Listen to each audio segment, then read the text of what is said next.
Let us dialogue and live in peace.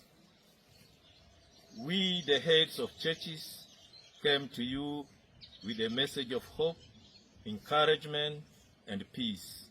As a body committed to the spiritual and moral guidance of our nation, we remain steadfast in our support for a peaceful and prosperous South Sudan. Convene for prayers and high-level regional peace engagement at Lukenya Gateway, Machakos, Kenya, under the auspice of the South Sudan Council of Churches from 9th to 13th September 2025. Cognizant that South Sudan continues to grapple with a profound political and humanitarian crisis, persistent delays in the implementation of our actors, ongoing subnational violence, severe economic hardships, and deep erosion of public trust. All these have left the peace process fragile and the population in a state of enduring suffering.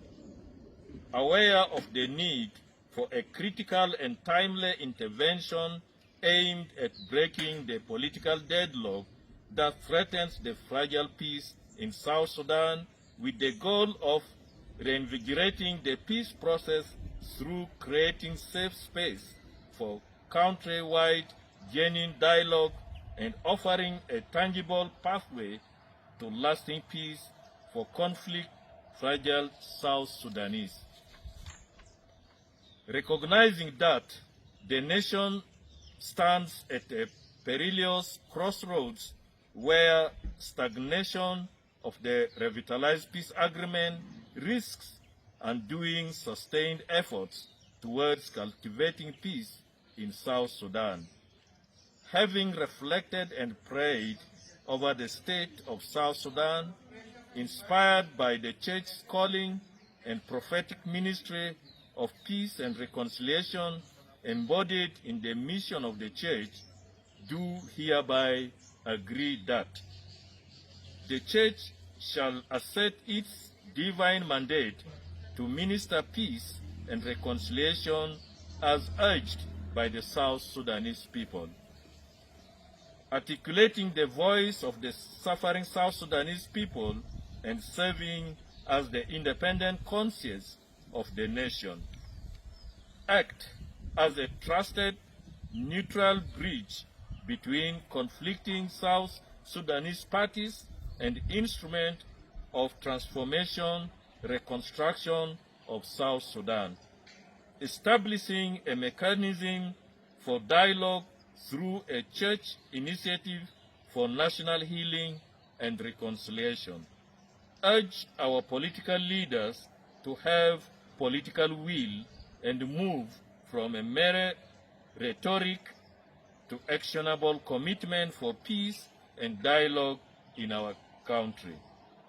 Call for general amnesty and nationwide forgiveness, including those in detention and those who have taken arms against the state.